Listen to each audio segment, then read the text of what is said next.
Hello and welcome to the program EdTech Mondays Nigeria, brought to you by the MasterCard Foundation in partnership with Co-Creation Hub Limited.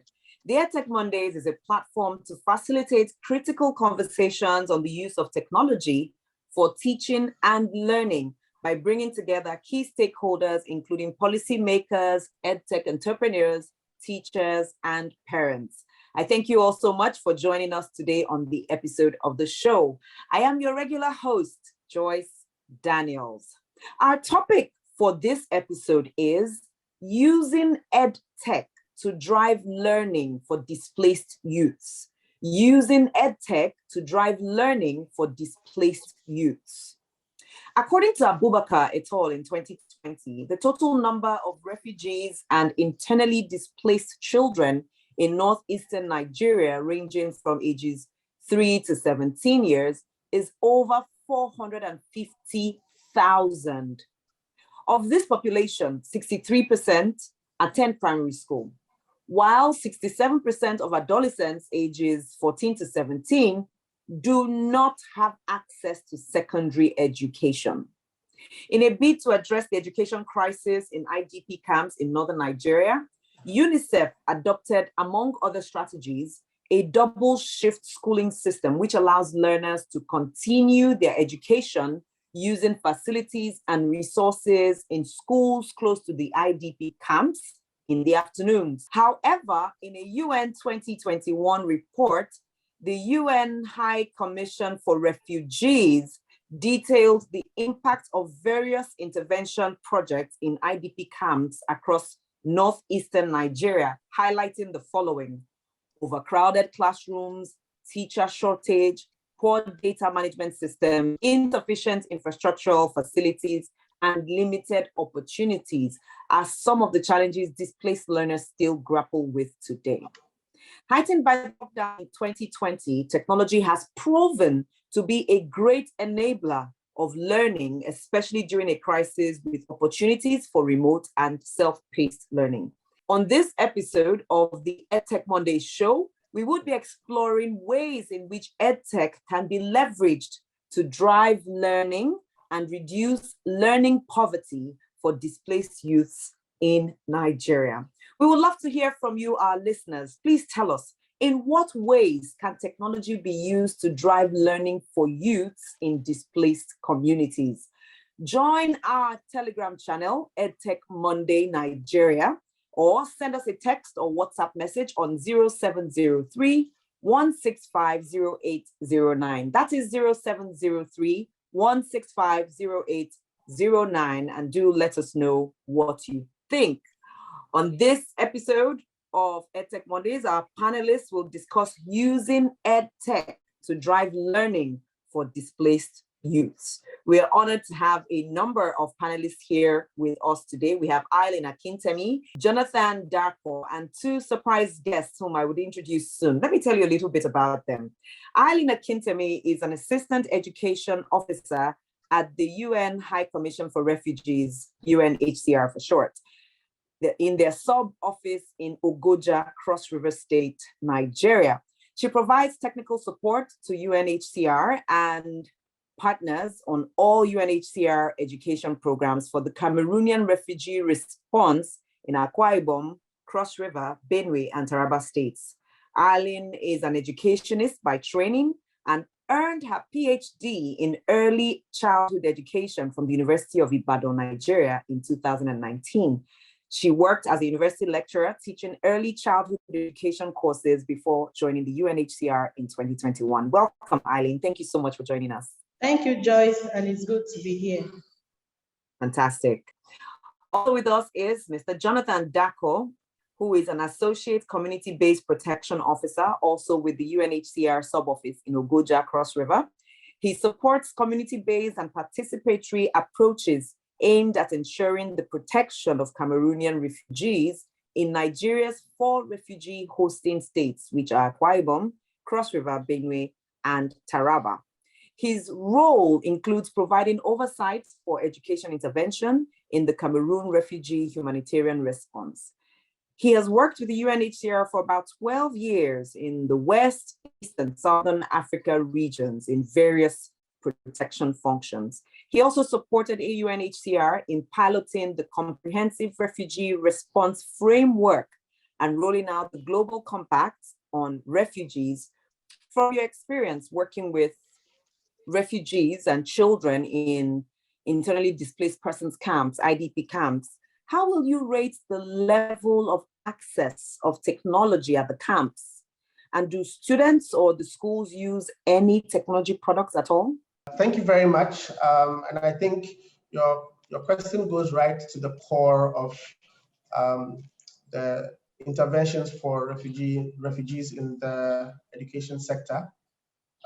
Because as many would be able to relate, the past couple of years have been tremendously difficult, a challenging couple of years for education in particular, where because of the COVID pandemic, we have had many students not being able to go to school.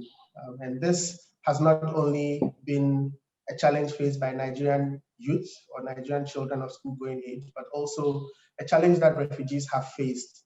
And in my area of operation, specific to Cameroonian refugees who do not live in camps, but live in settlements. So this goes to say that they live side by side with Nigerian children and go to the same schools. So during the height of the COVID pandemic, most of these students were forced to stay at home and out of the classrooms. So it just points to one thing, that technology is critical in ensuring quality education, especially in terms of access, so that in the event that children are not physically in the classrooms, they are still able to continue learning. And for the refugees in our settlements across the 4 refugee hosting states that you mentioned, Cross River, Taraba, Akwa Ibom, and Benue, UNHCR has tried to work with various partners to ensure that refugees have access to innovative ways of learning outside the classroom. This has come by way of distance learning programs, not only for children. We'll come to it later in the discussion, I believe, but there are also some sections of the refugee population that have a keen interest in distance learning opportunities. We also have several platforms that have been introduced to complement ongoing traditional or the usual ways that refugees learn in the classroom. So we have online platforms that not only seek to expand the access, but also to complement learning programs. And you'd also hear from our refugees where they will talk about their own innovative ways that they have explored opportunities on online learning platforms to enhance their learning and also expand their opportunities beyond the geographic boundaries even of Nigeria.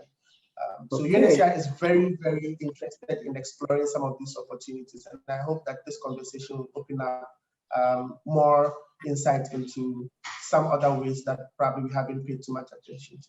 Thank you very much. Okay, thank you very much. Thank you, Jonathan. My next question will go to Eileen, our doctor. How should diversity within the refugees and IDP camps, even in terms of language and culture, inform the development of educational intervention programs and EdTech products? In your opinion, Eileen, please speak to us. Okay, in the refugee settlements, we have people from various cultures speaking various languages. And these children they live within a community. These children attend school within the community. So when developers are developing products, they need to take into cognizance the language of immediate environment. So they need to develop products that will be contextually relevant. We have diverse groups of people within the settlement. We have the elderly who would want to go back to school. So they need to develop products that the elderly can use. We also need to take into cognizance the language of instruction that is being used in school. Is the language of instruction in line with the language that is spoken by the the refugees? Is it in line with the language of immediate environment? So that whatever product will be developed will be relevant and will be used. It is one thing to develop a product, and then it is another thing for that product to be useful for the end users. You could have beautiful products, and when you bring it down to our context, they cannot be used because the end users do not find relevance in those products. And talking about cultural context also, we also need to look into the cultural context of the host community in line with that of the refugees. Are there among population that do not encourage female participation in education? So we can also look at bringing in products that will encourage more females to be involved in education, to participate in education, because education of educating the girl child plays a very big role in national development. Thank you. Okay, thank you very much, Doctor. My next question will go to Jonathan. I would ask you to please also share your thoughts here. What does it mean for the potential of EdTech products to scale and reach displaced people globally? What does that even mean? Where is the balance between local relevance and scale? Jonathan, your thoughts? Yes, so the potential for EdTech, as I had said in my introductory comments, is tremendous for refugees. And in our context, we are talking about a large proportion of our refugees who fall within the bracket of youth, adolescents and youth. And so they are very hungry for education as a portal to better their lives. And sometimes the geographic scope can be an immediate limitation, given the fact that they typically live in very underdeveloped communities. So, for instance, if you come to Cross River, most of the refugees live in Ogoja and the settlements in Ogoja, where resources and infrastructure is quite limited. So educational technology allows them to study virtually in a manner that doesn't have geographic boundaries. And so we're always exploring opportunities for universities that have online learning programs where refugees can learn in the comfort of their rooms and take advantage of learning resources in universities that offer these programs. So this is one tremendous opportunity that we hope we see more and more interventions in. Let me just also quickly add that there's obviously a relevance to even within the learning that they are already having to offer courses. Like we know of the TEDx courses, we know of so many virtual courses that they can take advantage of to complement their learning. We have so much challenges with infrastructure. And maybe we would have some time to get into it, where the locations that they stay in do not have quality internet, for example, or centers where they can go sit and learn. So the potential is there by way of the interest. The refugees are very, very interested in taking opportunity of some of these openings, but the infrastructure is something that holds them back. So when you talk of potential, yes, we would like to see more and more investment in telecommunication technology, which is the first step in granting access. Also seeing more and more centers being introduced into the communities that they live in. And let me just also quickly add that when we talk of refugees and how refugees are being hosted in Nigeria, as Eileen, my colleague, had said, we not only talk of refugees living in isolation of the communities that they live in. So every intervention that is introduced seeks to benefit the immediate host community. And this is seen not only as a humanitarian intervention, but as a development intervention that will sustainably increase the outcomes or the positive outcomes for Nigerian youth and students in these communities. So if we see centers, if we see telecommunication masts that would allow quality data connection, we see more institutions and universities open up opportunities for digital platforms for learning, we would now be Okay. tapping into the great potential of refugees. Okay. More infrastructure, more infrastructure, more infrastructure to help potential to escalate. Thank you so much. So allow us engage with Sandra and Elias, who have unique perspectives. What has your experience been like for you in the settlement as regards your schooling? Is the learning environment different from what you used to know? In what ways do you think technology devices will impact learning for displaced youths? Sandra, would you like to speak first? Yeah. Okay, so what learning has been like for me in the settlement, it has been quite different because normally it's a different country, different experiences, different everything. So yeah, we had to like get used to a new system of everything. So of course it is different.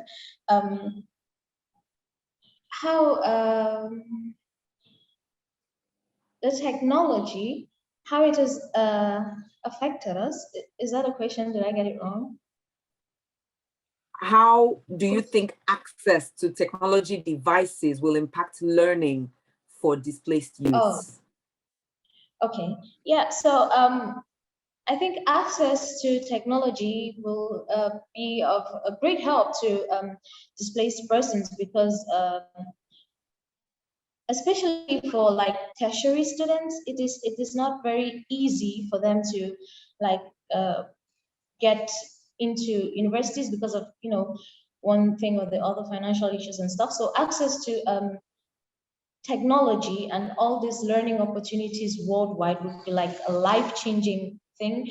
They can learn many things from many different sources globally, and it will be a lot giving us a lot of new experiences and new information and everything. It would be just great. All right, thank you. Elias, your thoughts, please. Okay, thank you very much for this forum like this and for allowing us through in our observations and comments or some feasible way forward. How do technology impact the lives of displaced persons?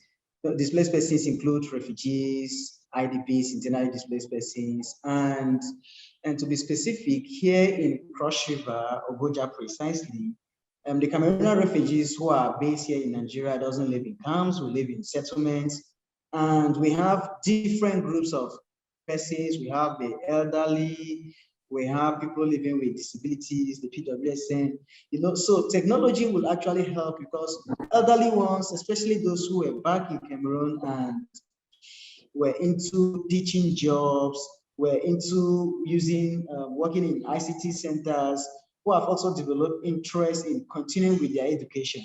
So now in refugee settlement, if there are ICT centers, the technology system in education, they can actually key into online studies, get some courses, you know, that will actually enhance and maybe strengthen their education capacity. So I think it will actually help go a very, very long way.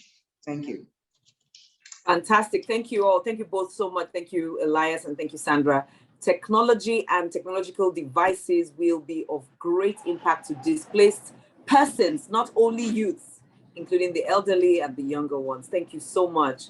I would take my questions back to our other panelists. One of the MasterCard Foundation highlights in the Secondary Education in Africa report is that learners in Africa do not necessarily follow a linear path.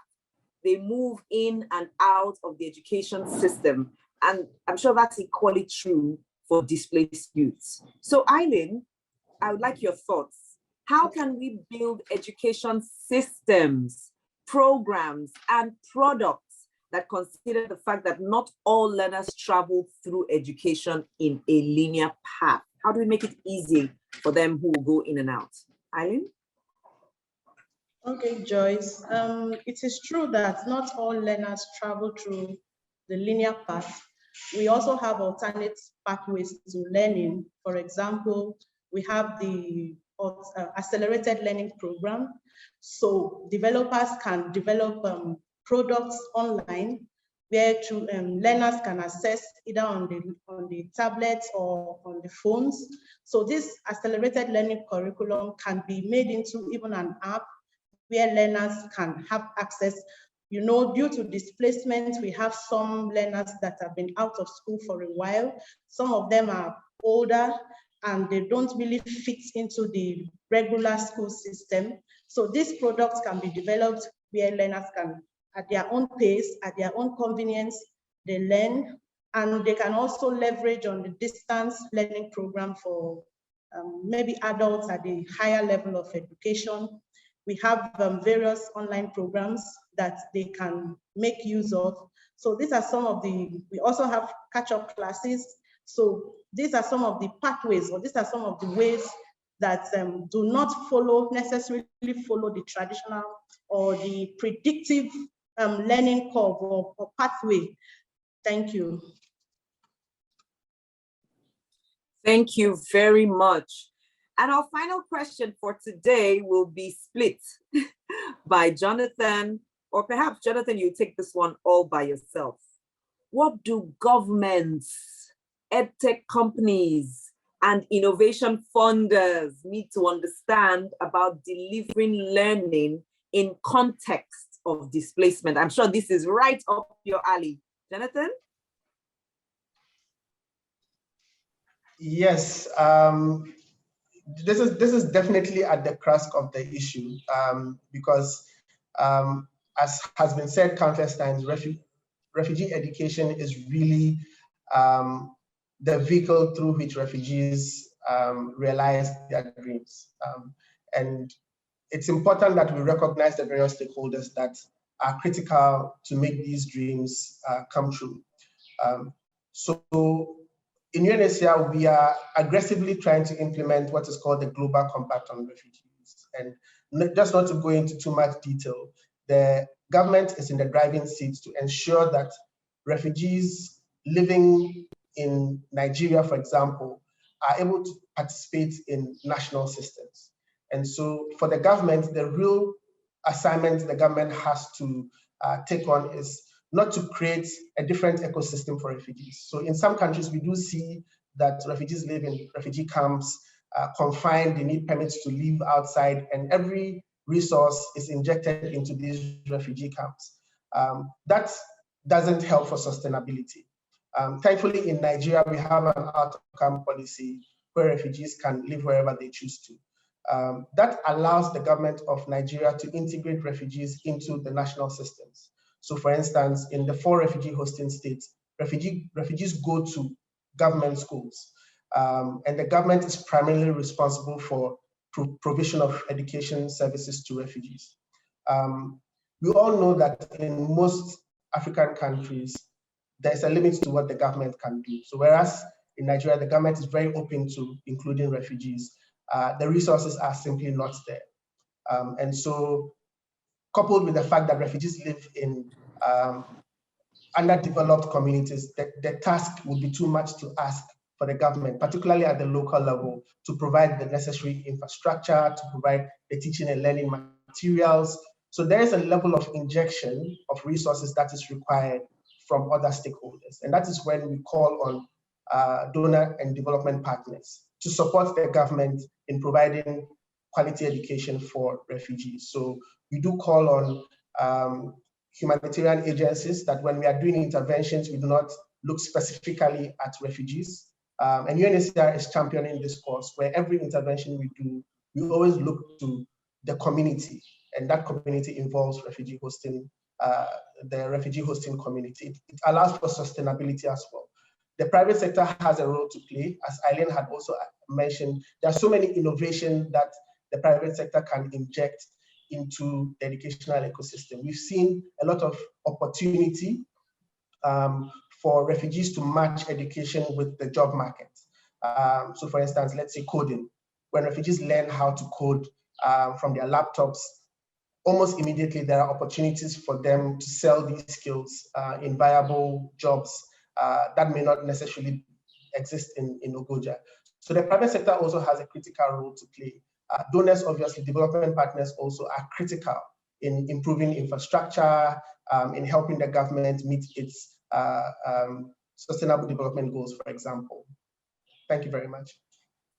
Thank you, your fact-to-kind sharing all these insights for where governments can come in, EdTech companies and humanitarian organizations. Thank you all. To our listeners, we would love to hear from you. In what ways do you think technology can be used to drive learning for youths in displaced communities? Tell us your thoughts.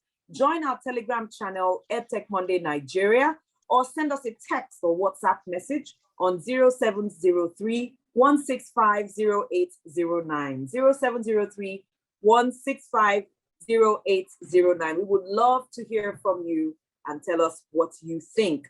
Want to say a big thank you to all our panelists today for joining us, Jonathan Darko, Eileen Akintemi, and of course, Tako Elias and Sandra Tiwa. Thank you all for being here with us today. Thank you. It was a pleasure. To our listeners and viewers, please join us again, same time next month on EdTech Mondays Nigeria. My name is Joyce Daniels. Bye for now.